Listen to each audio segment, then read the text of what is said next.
All right, here we are again on June the 14th, taking a little break from the bow making out there in the shop. And I just wanted to show you something out there right outside the shop. We got some blueberry bushes. I want to show you something that God made right here.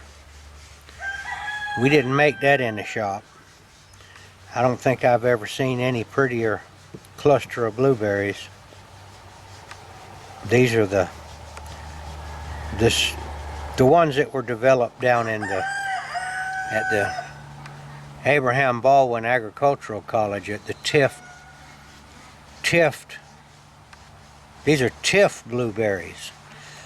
A man named Dr. Brightwell that was down there when I was there back in the 70s was a blueberry man, and they went out into the woods in the Alapahaw River woods and collected blueberry plants, wild ones, and brought them back there to the college, and they did selective breeding or selective plant work until they came up with these types of blueberries. I don't know which one this is. There was Tift Blue, Bright Blue, several other names. The reason these do so well around here is because these are the native plants of this section of the world. We're 100 miles from Tifton. And but just to show you right there, and these are the easiest to propagate plants that you can imagine. This one right here still got a little bit of purple on it. It'll be bitter, sour, I think. Yes, it was sour. But I bet this big fat one's not sour.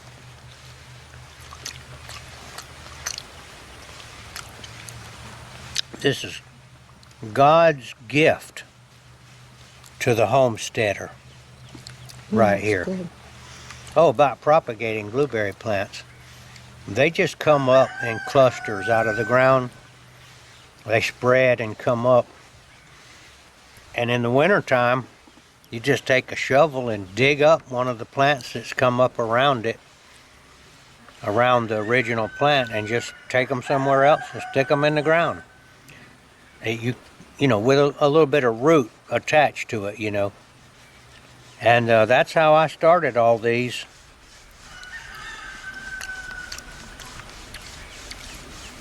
I'll give Debbie 2 of them. 2 for 1. Was that good? Very good. Thank you.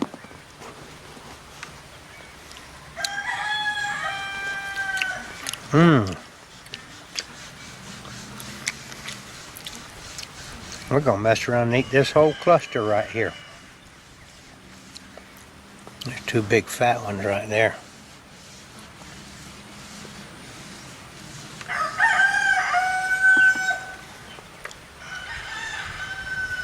Two for me. 1 for you.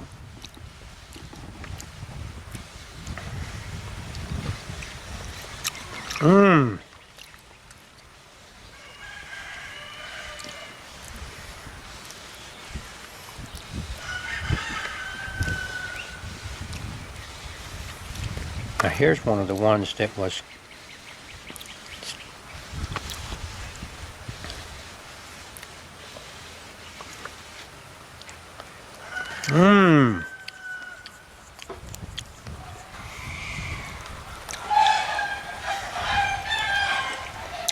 Anybody that thinks that this right here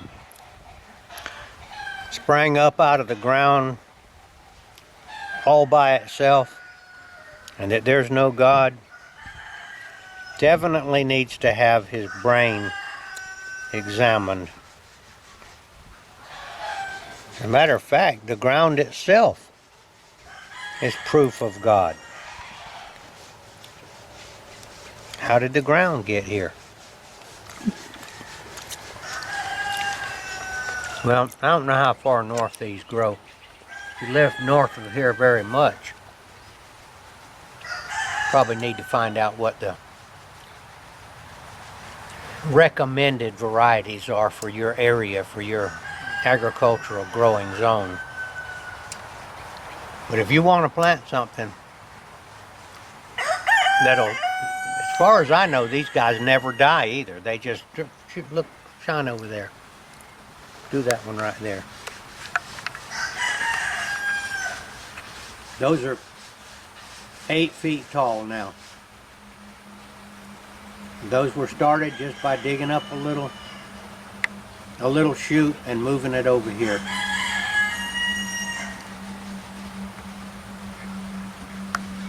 Now, admittedly, they don't have a very long season, but it's an awfully good little snack to have in the spring of the year, spring to summer.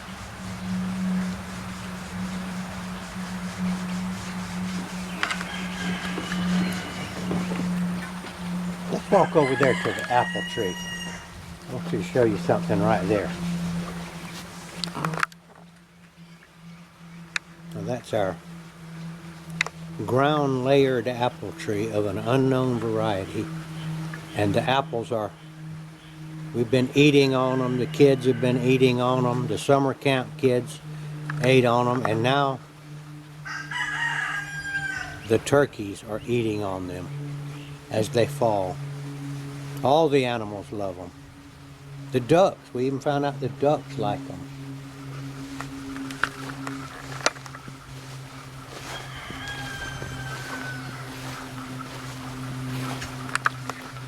He's going to strut a little bit for us. These are the eastern wild domestic strain. And there's a bunch of, there's another one over there on that tree, a hen up under that apple tree, and got her chicks with her too. See if you can zero in on the chicks. Yeah, I'm trying. Keep going right there. I see them. She's got her brood up under that tree eating an apple.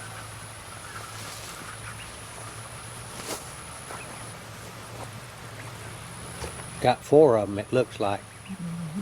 We used to have trouble with those turkeys. They would hatch their eggs, but we used to keep the grass mowed around here, and I finally decided that I didn't care if the grass grew up or not. And they started raising their chicks then, because they can hide in the grass when hawks and all try to get down and get them. So we started having a lot better luck with our turkeys when we let the grass grow. This is pretty close to the native wild grass around here. It's another apple tree with several kinds grafted onto it.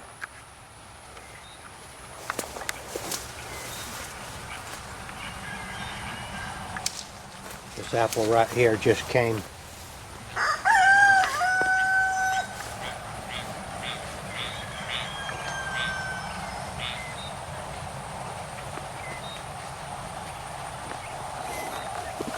Just came off the tree, just practically fell off the tree. These apples are truly organic. We've never fertilized them. We've certainly never sprayed them with anything.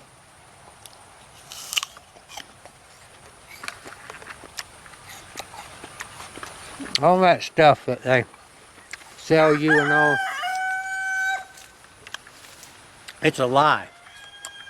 The only reason they do all that stuff commercially is because the stores don't want to see this on an apple. That's nothing but where an insect bit that, and that's all it is. I'll show you right under it. Okay, now get this for logic. So they say the grocery stores want to have an apple that doesn't have a little thing like that. I'll cut that off and see. I cut it about 1/32, 1/16, 1/16. That's as deep as it goes. But that doesn't do anything. That doesn't harm that apple. That one there does not at all. So this is their logic. We're going to spray these. That was the only 2 marks on that apple. We're going to spray these with a horrible, noxious poison so that we can present an apple that looks perfect. You want to bite? An apple that looks perfect, but in reality it's poison.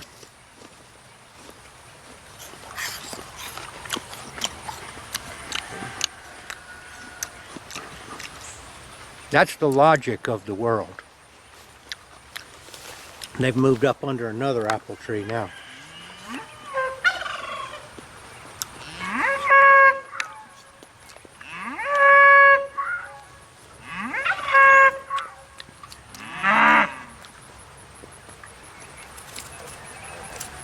Well, here's proof right here that you don't need anything but an apple tree and the dirt. Not only did I've never put fertilizer on it, I've never sprayed it with anything. And just look at the trees. Look at this one over here. That's a different type over there.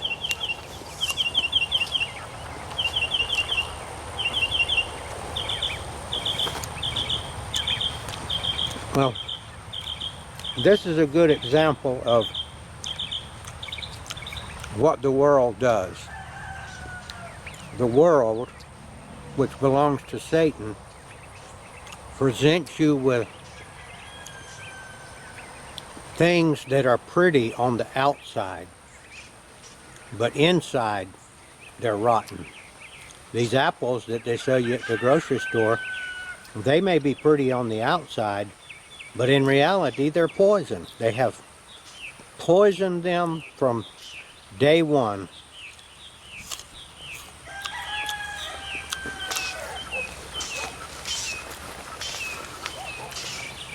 You can't look at the outside and tell what it is on the inside.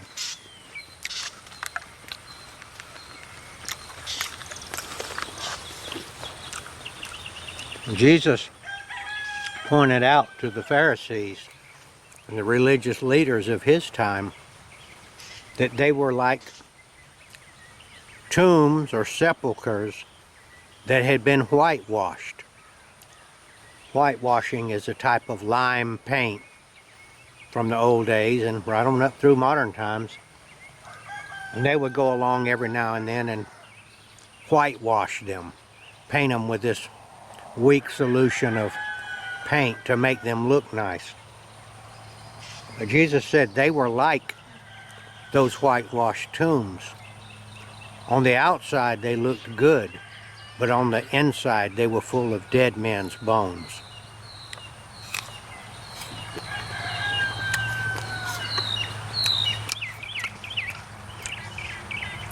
These apples might have a few blemishes on the outside, much like all of us do, but we believers have been washed clean on the inside by the blood of Christ.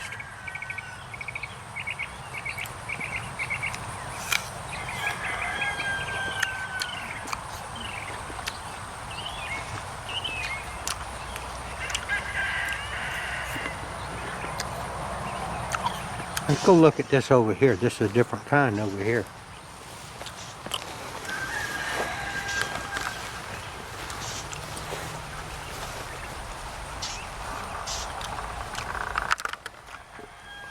Isn't that something?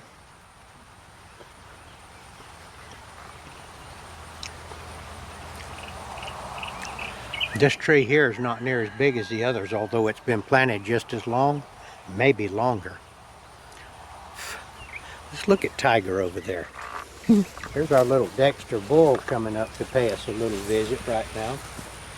We've had rain upon rain upon rain for the last 2 days.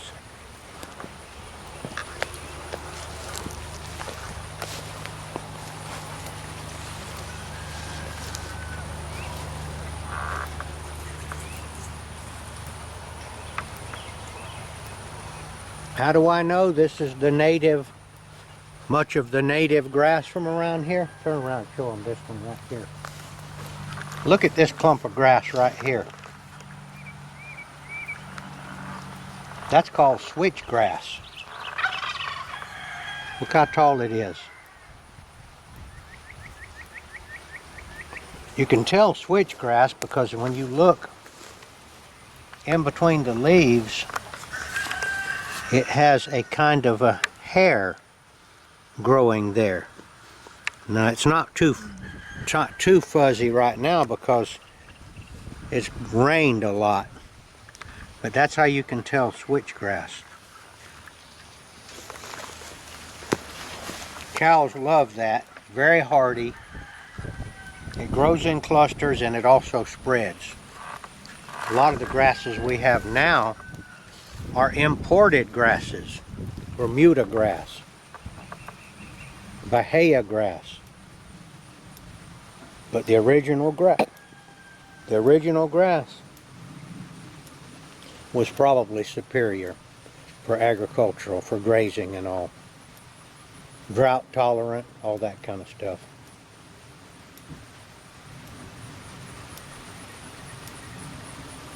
Well, I just thought I'd walk around out here and show you what's going on after the big rain. To show you the persimmons a little bit over here. Persimmons are coming along very nicely. These are the Fuyu. And these guys will make beautiful persimmons. We did something last year. We've got one persimmon called a Lindy's Giant. It's about these would be 3 times this big, but these Lindy's Giants is big as 2 apples put together like that. And we didn't know what to do with them. They got real ripe and almost mushy, so we threw them in the freezer whole. And we've been getting those things out frozen, chopping them up into cubes about that big, and eating them in the evening as a dessert. It is absolutely wonderful. I even poured a little cream on it and kind of mixed it around together. And those frozen pieces of persimmon made that cream almost into a little ice cream. You want to plant a nice fruit tree, probably anywhere from Central Florida all the way up into the Midwest. You won't go wrong with this Fuyu Japanese persimmon.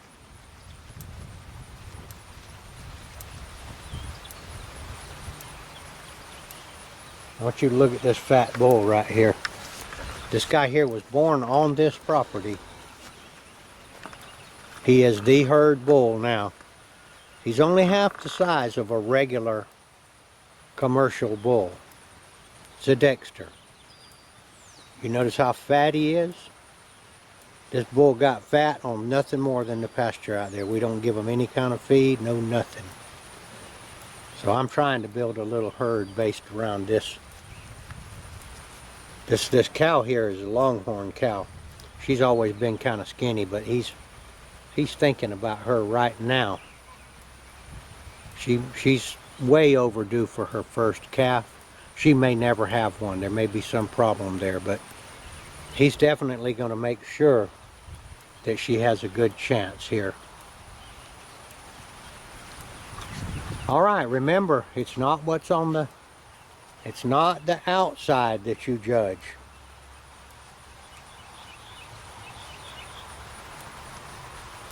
There's another saying, beauty is only skin deep. So it's the inside, it's what comes out of the man's heart that either blesses God or defiles God.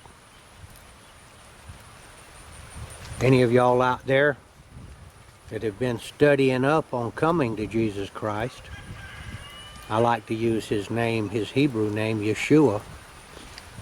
I'd say this is a good day to do it. You look around at the beauty, the food that God has provided us with, the beauty of nature. God is there.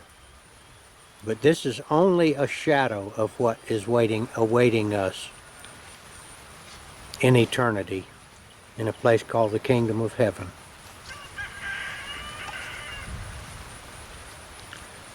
He's got his butt itches. Flies are biting him back there. Don't know if we mentioned it, but we call him Tiger because of his stripes. Almost tiger stripes.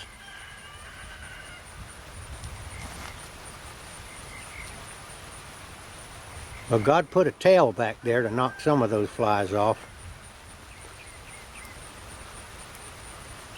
If you've been thinking about coming to Jesus, I want to encourage you today to do it. And all you really have to do is just to ask. Salvation is nothing more than an asking away. Jesus, save me. Jesus, save me. Jesus, save me. If you haven't come already, I hope you will. I hope that'll encourage you to come. All right, this is Gardener Israel signing off.